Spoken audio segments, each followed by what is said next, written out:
Salam alaikum, Zulf Laoun. Je m'appelle Karim Naït Bidjani, je viens de France. Je m'intéresse depuis longtemps à la pensée réflexive, comment réfléchir. Et je viens lancer une alerte générale. Générale, c'est une alerte mondiale déjà, c'est un grand problème.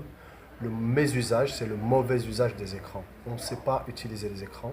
Et les écrans nouveaux, ils sont connectés tout le temps, chez les enfants, chez les parents, et ça fait des catastrophes au niveau mondial. On a fait une alerte en France, je suis algérien, ils aiment l'Algérie, elle fasse tout de suite quelque chose maintenant.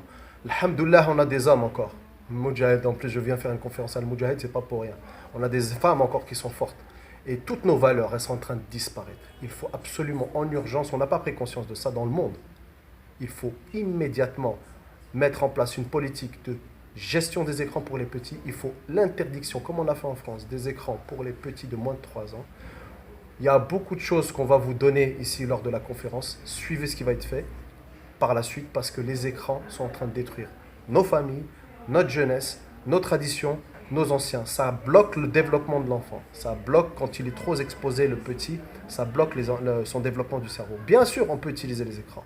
Pas pour les bébés, pas pour les enfants. Il faut les utiliser pour que ça nous serve, pas pour qu'on devienne des esclaves. Donc là, en Algérie, j'ai vu dans les écoles, j'ai vu dans les universités à quel point ça a détruit la jeunesse. Il y a une tranche d'âge où c'est clair, avant 15 ans, les enfants, khalas, ils sont tous connectés.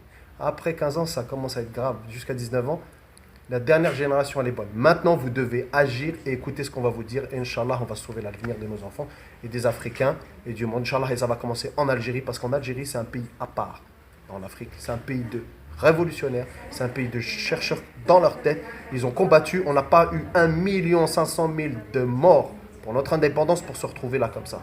Il faut qu'on fasse des choses et Inch'Allah, on va faire beaucoup de choses. Marhaba bikum à tous et merci beaucoup. Inch'Allah, on va faire beaucoup de choses.